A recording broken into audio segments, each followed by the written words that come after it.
వ్యక్తిగత గోప్యత నిజానికి ఇది భారతీయ సమాజంలో చాలా మందికి తెలియని మాట. కానీ ఇది ప్రతి ఒక్కరి హక్కని సర్వోన్నత న్యాయస్థానం తీర్పిచ్చింది. జీవించే హక్కు మాదిరిగానే వ్యక్తిగత వివరాలను, అభిప్రాయాలను, మనోభావాలు కూడా వ్యక్తిగత గోప్యత కిందకొస్తాయని ఆదేశాలిచ్చింది.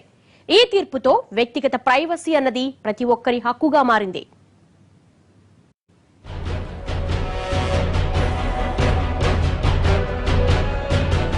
ప్రైవసీ ప్రతి ఒక్కరి హక్కు. సంచలన తీర్పునిచ్చిన సుప్రీంకోర్టు. తన తీర్పును తానే తిప్పిరాసుకున్న సుప్రీంకోర్టు గతంలో ఇదే కేసులో ప్రైవసీ హక్కు కాదన్న సర్వోన్నత న్యాయస్థానం ఇది ఆధార్ కార్డు ఒక్కదానికేనా, అన్నింటికీ వర్తిస్తుందా? ట్రిపుల్ తలాక్ 1300 ఏళ్లుగా షరియత్ చట్ట ప్రకారం ముస్లింలు అమలు చేసుకుంటూ వస్తున్న నియమం. కానీ ఒకేసారి ట్రిపుల్ తలాక్ చెప్పి విడాకులివ్వటం కుదరదని సుప్రీంకోర్టు సంచలన తీర్పునిచ్చింది. నిజానికి చాలా ఏళ్లుగా నలుగుతూ దేశవ్యాప్తంగా తీవ్ర వ్యతిరేకత వ్యక్తమవుతున్న ట్రిపుల్ తలాక్ రాజ్యాంగ విరుద్ధమంటూ తీర్పు చెప్పుకొచ్చింది. ఈ తీర్పు ఇచ్చి 2 రోజులు కూడా తిరగకుండానే మరో అంశంపై కూడా తీర్పిచ్చింది. వ్యక్తిగత గోప్యత అన్నది ప్రతి ఒక్కరి హక్కు అని తేల్చి చెప్పేసింది.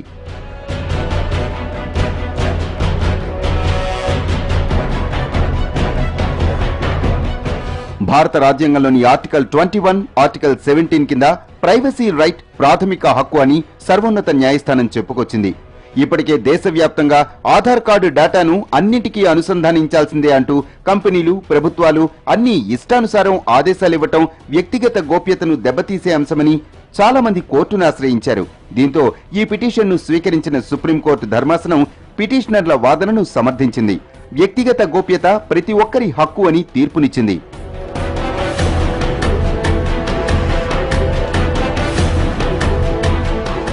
ఆధార్ కార్డు పేరుతో ప్రభుత్వం ప్రజలందరి వివరాలు సేకరిస్తోంది.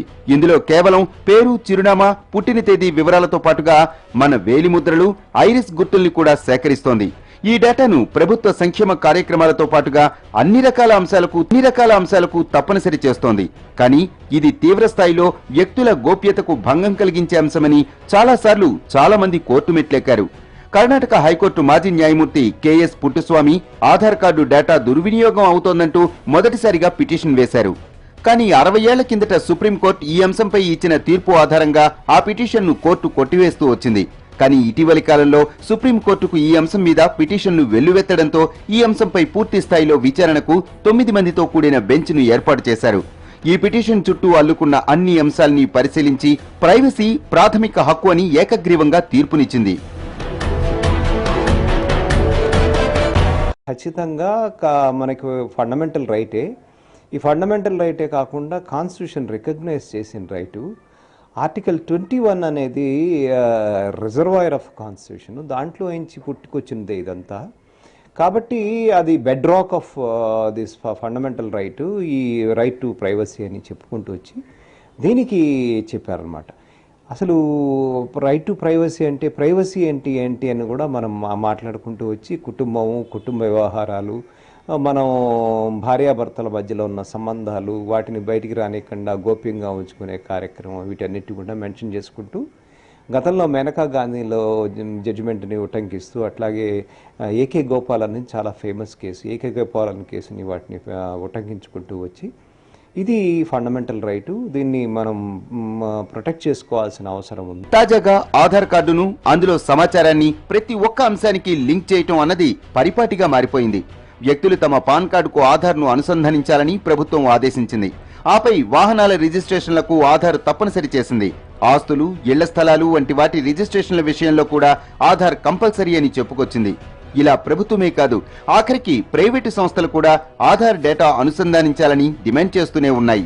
బ్యాంకులు తమ అకౌంట్లకు ఆధార్ అటాచ్ చేయాలని కోరటం, ఆఖరికి టెలిఫోన్ ఆపరేటర్లు కూడా తమ సెల్ ఫోన్ నెంబర్కు ఆధార్ను అటాచ్ చేయాలని డిమాండ్ చేయటం, ఆ మేరకు వినియోగదారులకు ఫోన్లు చేయటం, ఆధార్ అటాచ్మెంట్కు గడువు నిర్దేశించడం, ఆలోగా అటాచ్ చేయని పక్షంలో కనెక్షన్ కట్ చేస్తామని బెదిరించటం, ఇవన్నీ ఈ మధ్యకాలంలో పరిపాటిగా మారాయి. ఫండమెంటల్ రైట్స్ చెప్పారు. ఆ చెప్పిన దాంట్లో ఇది ఒకటి లేదు. కానీ కాన్స్టిట్యూషనల్ కన్వెన్షన్స్ ప్రకారం రాజ్యాంగ పరిధిలో డెమోక్రాటిక్ ప్రిన్సిపల్స్ అనుసరించి ఫండమెంటల్ రైట్స్ కోర్టు ఇంటర్ప్రెట్ చేయవచ్చు.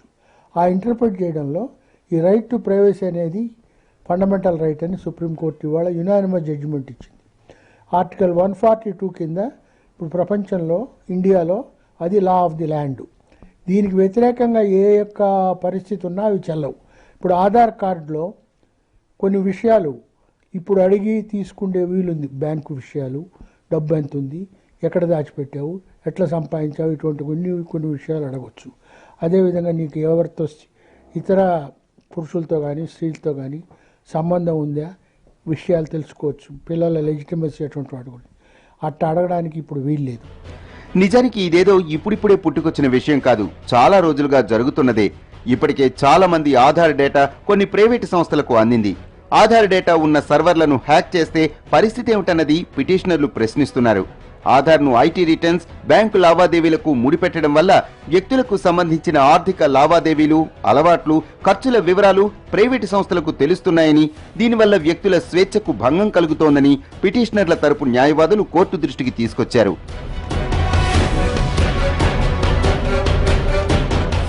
వ్యక్తులకు ప్రైవసీ అనేది అపోహేనని, అలాంటిదేమీ లేదని కేంద్ర ప్రభుత్వం వాదించింది.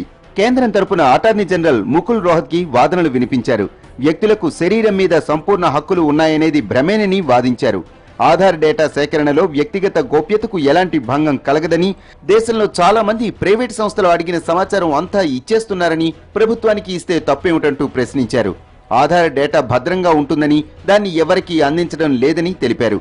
అవినీతిని అరికట్టి అర్హులకు సంక్షేమ పథకాల ఫలాలు అందించేందుకు అనుసంధానం చేస్తున్నట్లు కోర్టు దృష్టికి తీసుకొచ్చారు. వ్యక్తిగత గోప్యతకు కొన్ని పరిమితులు ఉన్నాయని కేంద్రం వాదించింది. కానీ పిటిషనర్లు మాత్రం వ్యక్తిగత గోప్యత మీద అంతర్జాతీయంగా ఉన్న చట్టాలను, వివిధ దేశాల పౌరులకు ఉన్న హక్కుల్ని పేర్కొంటూ కోర్టులో తమ వాదనలు వినిపించారు. 2 వర్గాల వాదనలు విన్న 9 మంది న్యాయమూర్తుల ధర్మాసనం సంచలన తీర్పునిచ్చింది. రైట్ టు ప్రైవసీ కేసులో ప్రధాన న్యాయమూర్తి సహా మిగతా 8 మంది న్యాయమూర్తులు కూడా ఏకగ్రీవంగా తీర్పు వెల్లడించారు. రాజ్యాంగంలోని ఆర్టికల్ 21 వ్యక్తిగత స్వేచ్ఛను కాపాడుతోందని, అందులో వ్యక్తిగత గోప్యత అనేది కూడా ఉందని సుప్రీంకోర్టు తీర్పు పేర్కొంది. ఈ విషయంపై గతంలో ఇచ్చిన తీర్పులను పక్కన పెట్టింది. ఆధార్ డేటా, పథకాలకు ఆధార్ నంబర్ అనుసంధానం గురించి 5 సభ్యుల ధర్మాసనం తీర్పు చెబుతుందని పేర్కొంది. ప్రైవసీ ప్రాథమిక హక్కు అని వచ్చిన ఇతర తీర్పులన్నీ వాస్తవమేనని, రాజ్యాంగబద్ధమైనవేనని చీఫ్ జస్టిస్ ఖేహర్ తీర్పు చెప్పారు.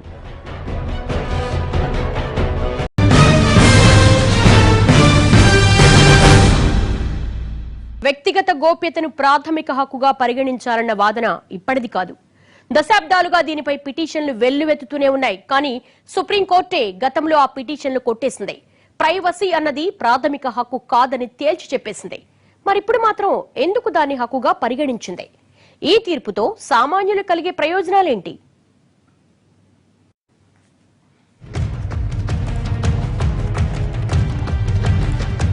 ప్రైవసీ ఈ ఒక్క మాటకు చాలా విలువుంది.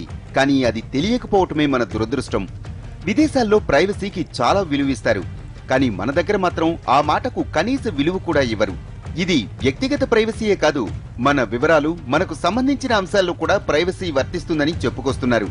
దీని మీద ఎన్నోసార్లు పిటిషన్లు దాఖలైనా అవన్నీ కోర్టు ముందు ఓడిపోతూ వచ్చాయి. 1950లో జస్టిస్ కరక్ సింగ్ నేతృత్వంలోని 6 జడ్జీలతో కూడిన ధర్మాసనం, 1954లో జస్టిస్ ఎంపీ శర్మ నేతృత్వంలోని 8 మంది జడ్జీలతో కూడిన ధర్మాసనం వ్యక్తిగత ప్రైవసీ హక్కు ప్రాథమిక హక్కు కిందకు రాదని తేల్చి చెప్పారు. దీంతో ఆ తర్వాత ఈ అంశం మీద దాఖలైన పిటిషన్లన్నీ కొట్టివేస్తూ వచ్చారు. కానీ తాజాగా ఆధార్ కార్డు నమోదు కోసం వ్యక్తిగత వివరాల సేకరణ, ఆధార్ను అన్నింటికీ అనుసంధానించాలన్న డిమాండ్లతో ఇది వ్యక్తిగత స్వేచ్ఛకు భంగమన్న వాదనతో చాలా మంది కోర్టు మెట్లెక్కారు. ఆధార్ అన్నింటికీ తప్పనిసరి అంటూ ముందుకెళ్తున్న ప్రభుత్వమే వ్యక్తిగత సమాచార భద్రతకు తూట్లు పొడుస్తోందంటూ కోర్టుల్లో కట్టల కొద్దీ పిటిషన్లు దాఖలయ్యాయి.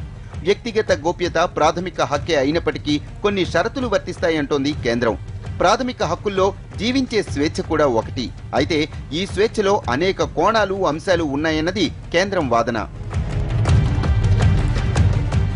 సుప్రీంకోర్టులో ఇలాంటి పిటిషన్లు చాలా దాఖలు కావడంతో తొలుత వీటిని ప్రధాన న్యాయమూర్తి justice JS Khehar, justice Chelameswar, justice SA Bobde, justice DY Chandrachud, justice S Abdul నజీర్లతో కూడిన 5 న్యాయమూర్తుల ధర్మాసనం విచారణ చేపట్టింది.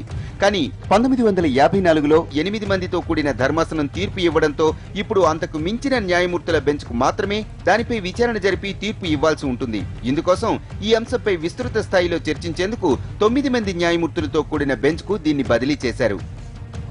జస్టిస్ ఖేహర్ నేతృత్వంలోని 9 మందితో కూడిన ఈ ధర్మాసనం 1954లో ప్రైవసీపై సుప్రీంకోర్టు ఇచ్చిన తీర్పును కొట్టిపారేసింది. ప్రైవసీ ప్రాథమిక హక్కని కొన్ని రాష్ట్ర ప్రభుత్వాలు, కొన్ని కోర్టుల అభిప్రాయాన్ని కూడా పరిగణలోనికి తీసుకుని ముందుకెళ్లింది. ప్రైవసీ అనేది రాజ్యాంగబద్ధ ప్రాథమిక హక్కు అని గతంలో కర్ణాటక, పశ్చిమ బెంగాల్, పంజాబ్, పుదుచ్చేరి ప్రభుత్వాలు పేర్కొన్నాయి. వీటన్నింటితో పాటు అంతర్జాతీయంగా వ్యక్తి స్వేచ్ఛపై ఉన్న చట్టాలను పరిగణనలోనికి తీసుకున్న బెంచ్ ప్రైవసీ ప్రాథమిక హక్కు అని తీర్పు ఇచ్చింది. ఇందుకోసం అమెరికన్ రాజ్యాంగంలోని 4వ సవరణను ప్రస్తావించింది. దానిని మన రాజ్యాంగంలోని ఆర్టికల్ 20/3తో పోలుస్తూ వ్యక్తిగత గోప్యత అన్నది ప్రతి ఒక్కరికి అవసరమని చెప్పుకొచ్చింది. భారత రాజ్యాంగంలోని ఆర్టికల్ 21, ఆర్టికల్ 19 ప్రకారం జీవించే హక్కు ఉన్న ప్రతి ఒక్కరికి తమ వ్యక్తిగత వివరాలను బహిర్గతపరచకుండా ఉంచే హక్కు ఉందని తేల్చి చెప్పేసింది. కాలానుగుణంగా చట్టాల్లో మార్పులు తీసుకురావాలని అభిప్రాయపడ్డ మెజారిటీ న్యాయమూర్తులు ఆధారాంశం ప్రకారమే కాదు, ఆధునిక భావజాలాలు, ఆధునిక పరిస్థితుల దృష్ట్యా చూసిన వ్యక్తిగత గోప్యత అన్నది ప్రతి ఒక్కరి హక్కుగా ఉండాలని అభిప్రాయపడింది. గతంలో సుప్రీంకోర్టు ఇచ్చిన తీర్పుల్ని కొట్టేస్తూ కొత్తగా తీర్పిచ్చింది. అటువంటి విషయాలు ఏమన్నా ఆధార్ కార్డులో కానీ పాన్ కార్డులో కానీ కంపల్సరీ అడిగితే అవి ఇప్పుడు ఇచ్చిన జడ్జిమెంట్ ప్రకారం చెలవని చెప్పి కోర్టులో, సుప్రీంకోర్టులో, కాన్స్టిట్యూషనల్ కోర్టు, హైకోర్టులో వాటిని అమలు జరపని రిట్ కూడా వేసుకోవచ్చు. అంటే ఏదైతే ప్రజల యొక్క ఫండమెంటల్ గ్యారంటీడ్ రైట్ అవుతుందో అది కోర్టులో ఎన్ఫోర్సబుల్ కూడా అవుతుంది. అవి కాన్స్టిట్యూషనల్ వాల్యూస్ని అపోల్డ్ చేయాల్సిన డ్యూటీ హైకోర్టుకు, సుప్రీంకోర్టు ఉంది. కాబట్టి ఆ కోర్టులు వాటిని అమలు చేయించడానికి సిటిజన్కు పూర్తిగా సహాయపడి కాన్స్టిట్యూషనల్ వాల్యూస్ నిలుపుతారు. వ్యక్తిగత గోప్యతపై సుప్రీంకోర్టు తీర్పుపై అధికార ప్రతిపక్షాలు రెండు సానుకూలంగా స్పందించాయి. ఇప్పటికైనా ఇలాంటి తీర్పు వచ్చినందుకు స్వాగతిస్తున్నామంటూ బీజేపీ నేత సుబ్రహ్మణ్య స్వామి తన ట్విట్టర్లో హర్షం వ్యక్తం చేశారు. ప్రైవసీని ప్రాథమిక హక్కుగా గుర్తించడం వరకు దీనిని ఆపకూడదని, దాన్ని ఆధార్ గురించి కూడా సమీక్షించాలని, ఆధార్ బయోమెట్రిక్ పై సుప్రీం ఎటువంటి అంశాన్ని వెల్లడించలేదని సీనియర్ లాయర్ ప్రశాంత్ భూషణ్ అభిప్రాయపడ్డారు. సుప్రీంకోర్టు తీర్పును కాంగ్రెస్ పార్టీ కూడా స్వాగతించింది. ఇది భారతీయుల విజయమని కాంగ్రెస్ పార్టీ ఉపాధ్యక్షుడు రాహుల్ గాంధీ చెప్పుకొచ్చారు. ఈ తీర్పు బీజేపీ ప్రభుత్వానికి పెద్ద దెబ్బ అంటూ మాజీ కేంద్ర మంత్రి చిదంబరం స్పందించారు. ఆధార్ కాన్సెప్ట్ లో ఎలాంటి లోపం లేదని, కానీ బీజేపీ ప్రభుత్వం దాన్ని వినియోగిస్తున్న తీరులోనే లోపం ఉందని ఆయన విమర్శించారు. ప్రైవసీని ప్రాథమిక హక్కుల నుంచి, వ్యక్తుల జీవితం నుంచి వేరు చేయలేమని, మరోసారి ప్రజలంతా స్వాతంత్ర్యం పొందారంటూ ఆయన చెప్పుకొచ్చారు. మొన్నటి ట్రిపుల్ తలాక్ తీర్పు మీద అధికార ప్రతిపక్షాలు ఒకే అభిప్రాయాన్ని వ్యక్తం చేశాయి. ఇప్పుడు ప్రైవసీ రైట్ మీద కూడా ఇరుపక్షాలు ఒకే రకంగా స్పందించాయి. ఈ తీర్పు మంచిదే అయినా దానిని అప్లై చేసే అంశాలపై విమర్శలు తలెత్తుతున్నాయి. ముందు ముందు ప్రభుత్వానికి ఈ తీర్పు ఇబ్బందికరంగా మారుతుందన్న విమర్శలు వినిపిస్తున్నాయి. రైట్ టు ప్రైవసీ, దీనివల్ల లాభమెంత, నష్టమెంత?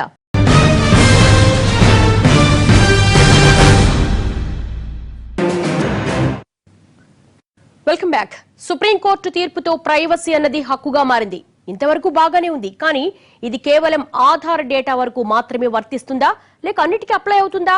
ఈ హక్కు వల్ల భవిష్యత్తులో కలిగే ప్రయోజనాలేంటి?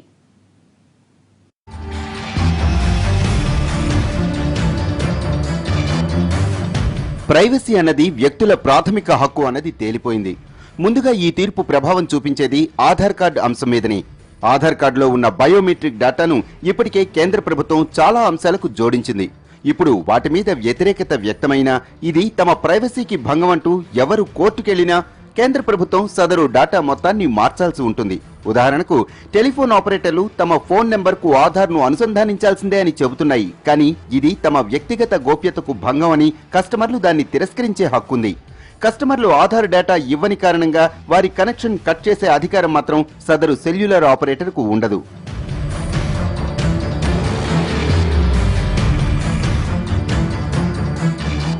మన దేశంలో ప్రైవసీ అన్నది ఇప్పుడిప్పుడే ప్రాధాన్యతను సంతరించుకుంటున్న అంశం. కానీ విదేశాల్లో వ్యక్తిగత గోప్యతకు, ప్రైవసీకి చాలా ప్రాధాన్యం ఉంటుంది. అమెరికా వంటి దేశాల్లో వ్యక్తిగత గోప్యత, ప్రైవసీ చాలా ముఖ్యమైన అంశం. అక్కడ ఒక కుటుంబంలో వ్యక్తులకు కూడా ప్రైవసీ ఇవ్వాల్సిందే. కనీసం కనీసం పిల్లల అనుమతి లేకుండా వాళ్ళ గదిలోకి తల్లిదండ్రులు కూడా వెళ్లరు. ఒకరి అనుమతి లేకుండా మరొకరి ఫోన్లు చూడటం, మెసేజ్లు చదవటం, ఈమెయిళ్లు చదవటం కూడా అక్కడ ప్రైవసీకి భంగం కలిగించే అంశమే. ఆఖరికి తండ్రైనా తల్లైనా సరే ఇందులో ఎలాంటి మినహాయింపులుండవు. అందుకే యుఎస్లో తయారయ్యే ఐఫోన్లో కాల్ రికార్డింగ్ సౌకర్యం ఉండదు. అది అక్కడ చాలా పెద్ద నేరం. ఎదుటి వ్యక్తి అనుమతి లేకుండా వాళ్లకు తెలియకుండా అవతలి వ్యక్తి మీతో మాట్లాడే సంభాషణలు రికార్డ్ చేయటం అక్కడి వారి ప్రైవసీకి భంగం కలిగించే అంశం. ఇలాంటి చర్యలకు అక్కడ కేసులు పెట్టి జైల్లో వేస్తారు. కానీ మన దేశంలో ఇలాంటిది పెద్ద విషయమే కాదు. అమెరికాలో పక్కింటి వాళ్ల విషయాల్లో అనవసరమైన జోక్యం చేసుకోవటం, మన ప్రవర్తనతో వాళ్లను ఇబ్బంది పెట్టడం కూడా నేరమే. అక్కడి బ్యాంకులు, ఏటీఎంలు, హోటళ్లు, ఆఖరికి ప్రజా మాధ్యమాల్లో కూడా ఒకరి పక్కన కూర్చొనేటప్పుడు వారి అనుమతి తీసుకుంటారు. ఒక్క అమెరికాలోని కాదు, యూరోప్ సహా చాలా దేశాల్లో ప్రైవసీ అన్నది చాలా ముఖ్యమైన హక్కు. గోప్యత అనే దానికి వాళ్ళు రాజ్యాంగ ఇది క్రియేట్ చేశారు. చేసుకుని వాళ్ళ కనీసం ఈ అంశాలన్నిటినీ వీటిల్లో చూపించాల్సిన అవసరం ఉంది. వాళ్ళకి అసలు పౌరుడికి పూర్తి స్వేచ్ఛ ఉంది, వాడు సీక్రసీ మెయింటైన్ చేసుకునే అధికారం ఉంది, హక్కు ఉందని చెప్పారు. అమెరికాలో ఉన్న ఏదైతే గోప్యత ఉందో దాదాపుగా భారతదేశ పౌరుడికి కూడా అది గోప్యత ఉన్నది. ఇది రాజ్యాంగం నిర్ణయించింది, రాజ్యాంగ అనుకరణల ప్రకారమే ఉన్నది. 19(1)A, 19(1)D and 20 and 21 articles కింద వస్తుంది అని స్పెసిఫిక్గా ఇవాళ మనకి సుప్రీంకోర్టు చెప్పడం జరిగింది. కానీ ఇప్పుడు భారత్ లాంటి దేశాల్లో దాన్ని ఎలా వినియోగిస్తారన్నది సర్వత్రా వినిపిస్తున్న ప్రశ్న. ఇప్పుడు బ్యాంకు ఖాతాలకు ఆధార్ లింక్ చేయకపోతే అక్రమార్కుల భరతం పట్టే అవకాశం ఉండదు. భారీ ఆస్తులు, ఖరీదైన వాహనాల కొనుగోళ్లలో పన్ను కట్టని వాళ్లను పట్టుకునే అవకాశాలు ఉండవు. ఇలా ఇదొక్కటే కాదు, ప్రైవసీ హక్కుతో చాలా ఇబ్బందులు ముందు వచ్చే అవకాశాలున్నాయి. ఒక అమ్మాయి తాను లెస్బియన్ అయితే దాన్ని పెళ్లికి ముందే చెప్పాల్సిన అవసరం లేదు. అదే ఒక అబ్బాయి తాను గే అయితే దాన్ని ఎవరికీ బలవంతంగా చెప్పక్కర్లేదు. ఒక అమ్మాయి పెళ్లయి భర్తకు బిడ్డనివ్వడానికి నిరాకరిస్తే ఆమెకు విడాకులు ఇవ్వవచ్చన్నది హిందూ వివాహ చట్టం చెబుతున్న మాట. కానీ ఇప్పుడు ప్రైవసీ అన్నది ఆమె హక్కు కాబట్టి పిల్లల్ని కనడం కనకపోవటం తన ఇష్టం అనే ప్రమాదం ఉంది. ఈ చట్టంతో వ్యక్తులకు తమ చుట్టూ ఓ చట్టం వచ్చినట్లే. ఒక వ్యక్తి తన వ్యక్తిగత అలవాటును ఎవరికీ చెప్పాల్సిన అవసరం లేదు. తాను బీఫ్ తింటున్నా, ఏం తింటున్నా ఎవరికీ చెప్పక్కర్లేదు. గతంలో బీఫ్ తిన్నారని దాద్రిలో ఒక కుటుంబాన్ని చంపేశారు. బీఫ్ తీసుకెళ్తున్నారన్న ఆరోపణలతో చాలా మంది మీద దేశవ్యాప్తంగా దాడులు జరుగుతున్నాయి. ఇప్పుడు అలాంటి దాడులకు ఈ చట్టం ఉంది. ఈ జడ్జిమెంట్లో ఈ 9 జడ్జిలో ఒక భాగమైన జడ్జి గారు చలమేశ్వర్ గారు ఏం రాశారంటే, మనిషి ఏం తింటున్నాడు, ఏ బట్టలు కట్టుకుంటున్నాడు, ఏ విధమైన పదార్థాలు తినొచ్చు ఎవరు నిర్ణయించడానికి ఏమాత్రం అధికారం లేదు ఈ దేశంలో అని కూడా ఆయన రాశారు. అంటే ఫార్ రీచింగ్, మీ అందరికీ అర్థమై ఉంటుంది ఆయన ఏం చెప్పదలుచుకున్నారు అనేది. ఆయన ఎవరు ఏమి తినాలి, ఏమి అని ప్రభుత్వాలు నిర్ణయించకూడదు అని కూడా రాశారు. అంటే దాని అర్థము ప్రభుత్వాలకి వాళ్ళ గోప్యత, నేనేం తింటాను, నేనేం బట్టలు కట్టుకుంటాను, నేను ఇంట్లో ఏ విధంగా ఉంటాను, నా కాపురం నేను ఎలా చేస్తాను అని చెప్పి నీకు చెప్పాల్సిన అవసరం లేదని చాలా చెప్పకుండానే చెప్పడం జరిగింది. ఇవే కాదు, టెలికాం సేవలు, ఇన్సూరెన్స్ కంపెనీలు ఇష్టానుసారం ఎవరి డేటా పడితే వాళ్ళ డేటాలు తీసుకుని ఫోన్లు చేయటం కూడా ఇకపై నేరం కిందకి వస్తుంది. అదే కాదు, ఇకపై పోలీసులు ఎవరిది పెడితే వాళ్ళది కాల్ డేటా రికార్డులు సేకరించే అవకాశం కూడా ఉండదు. వాళ్ళ అనుమతితోనే కాల్ రికార్డులు సేకరించాలి. కానీ కిడ్నాప్లు, హత్యలు, ఇతర కేసుల్లో కాల్ డేటా రికార్డులే కీలకం. కానీ ఇప్పుడు వ్యక్తిగత ప్రైవసీ కింద అవి ఇవ్వకూడదంటే ఎలా అన్న విమర్శలు వినిపిస్తున్నాయి. ఇలా ప్రైవసీ అన్నది కీలకమైన అంశాల్లోనే కాదు, ముందు చాలా అంశాల్ని ప్రభావితం చేయనుంది. ఇది పూర్తి స్థాయిలో అమల్లోకి రావటం వల్ల సామాన్యులకు కొన్ని ప్రయోజనాలు, కొన్ని ఇబ్బందులు కూడా తలెత్తే అవకాశాలున్నాయి.